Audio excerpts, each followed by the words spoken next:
Thailand's Asia Pacific Superyacht Rendezvous continues to grow from strength to strength, and this year the bay outside the Chetty Resort in Phuket was bustling with big boats from all over the world. Phuket used to be the place where it was just for the owner who was a world traveller. Now boats are coming from the Med every year. They're realising that you can be in a bay by yourself out here and you can have a lot of fun out here. The Andaman Sea has some of the least crowded cruising grounds you can find. A perfect place to drop anchor in Asia if you're sitting on a super yacht and the world's your oyster.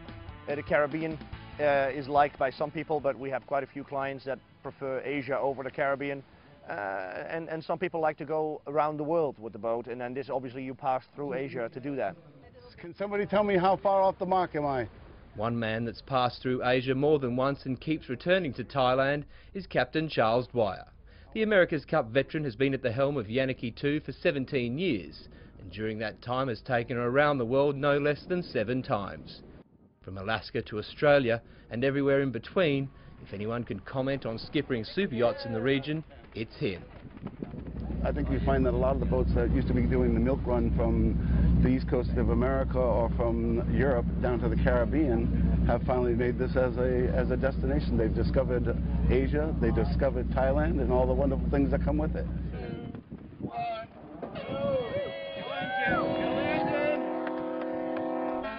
At this year's rendezvous, the racing element consisted of 6 3-mile legs carried out in a steady 15-knot northeasterly wind. Now it's just tacked off, hopefully looking for the breeze off to the east.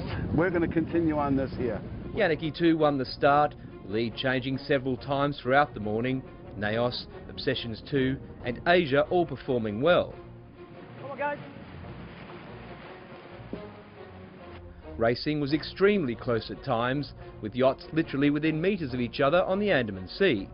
I mean, they're some of the most beautiful cruising grounds in the world.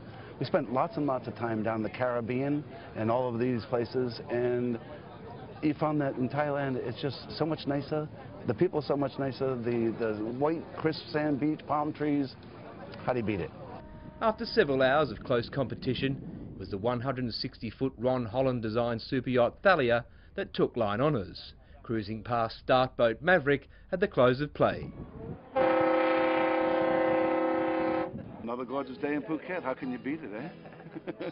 Representatives from Boat International, the most respected super yacht magazine in the world, were checking out proceedings this year, something organisers were very excited about. The Asia Superyacht Rendezvous is all about fun. We want motorboats to come, we want sailing boats to come. It's a fantastic event. Everybody here has had so much fun over the last 2 days. Next year we're going to make it bigger and better. We're going to have more boats, we're going to have more people. Get in early.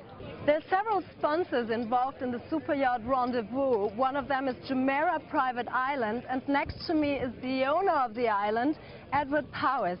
Eddie, tell me more about this beautiful island just off Phuket. This island is going to be Asia's most exclusive island. We're very proud of it. Obviously, I'm fairly biased. But the most important thing, three most important factors are privacy, security, and luxury. This sets us apart from everything else. There are 4 main elements to my project. We have the Jumeirah Estates, which are customized larger homes. We have the Jumeirah Residence, which is a standard home. We have the Jumeirah Hotel, which is a 70-key resort.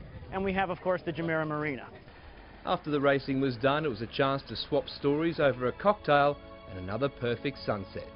This year, pre-dinner drinks were held aboard Silalona, a vessel that calls this part of the world home.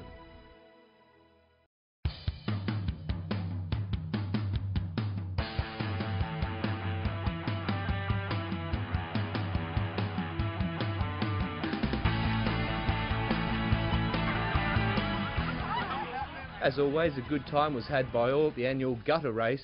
The aim of the race is to build a boat out of basic materials provided by the organisers.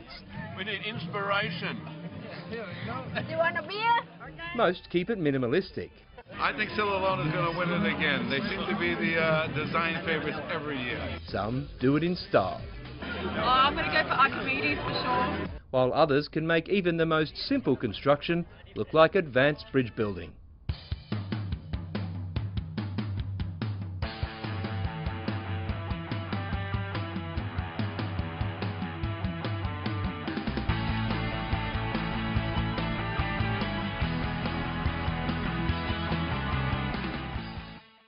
In previous years, downing a beer was the norm at the halfway mark.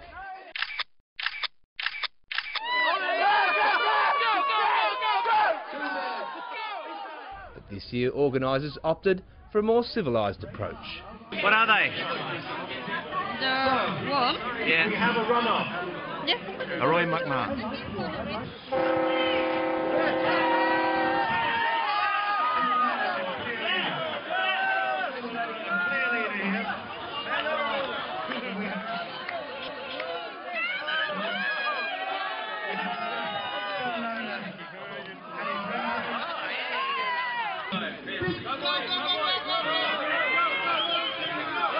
Needless to say, it was the crews as opposed to the organisers enjoying these interesting entrees.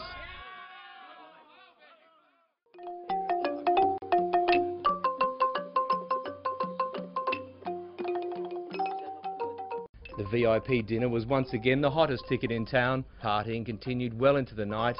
Thai lanterns were released to mark the start of the cruising season in this part of the world.